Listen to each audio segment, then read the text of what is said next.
আল্লাহ পাকের দুইটা নাফরমান সৃষ্টি আছে, একটা হলো মানুষ আর একটা হলো জিন জাতি। এই দুটোই সবচেয়ে নাফরমান সৃষ্টি। ওইদিকে আমি পরে আসছি। সাগর কি শেখায়? বিনয়ী হতে শেখায়, কারণ সে অনেক শক্তিশালী, সে অনেক শক্তিশালী এবং প্রচুর সম্পদে ভরা। এই সাগর এই পুরো এলাকার বা পুরো দেশের কোটি কোটি মানুষের রিজিকের উৎস। এই সাগর, তার ভিতরে আল্লাহ রিজিক আছে, সম্পদ আছে। অনেক সম্পদে পরিপূর্ণ থাকার পরেও সাগর খুব শান্ত, তার মধ্যে খুব উদ্ধত অহংকারী আচরণ দেখা যায়। ঠিক আল্লাহর জ্ঞানী মানুষরা সমুদ্রের মতো হয়, তাদের ভিতরে অনেক জ্ঞান থাকে, কিন্তু তারপরেও তারা শান্ত থাকে, বিনয়ী থাকে। আর যাদের ভিতরে সম্পদ কম তাদের লাফালাফি বেশি।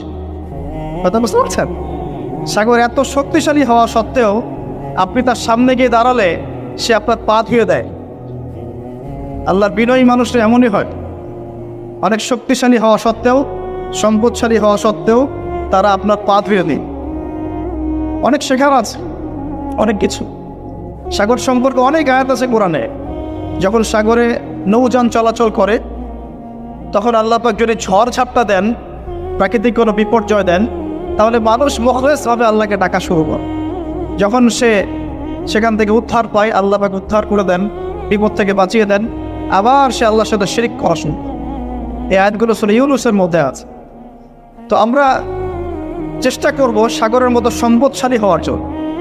সম্পদশালী ভিতর থেকে, ভিতরে সম্পদ থাকবে, যেমন ভিতরে জ্ঞান থাকবে কিন্তু বাইরে বিনয়ী ভাব থাকবে। সাগরের মতো পা ধুয়ে দেওয়ার মানসিকতা থাকতে হবে। এবং যখন সে আল্লাহর হুকুমে কর্জন প্রদান করা শুরু করে তখন কিন্তু সামন পিছন সব ভাসিয়ে নিয়ে চলবে।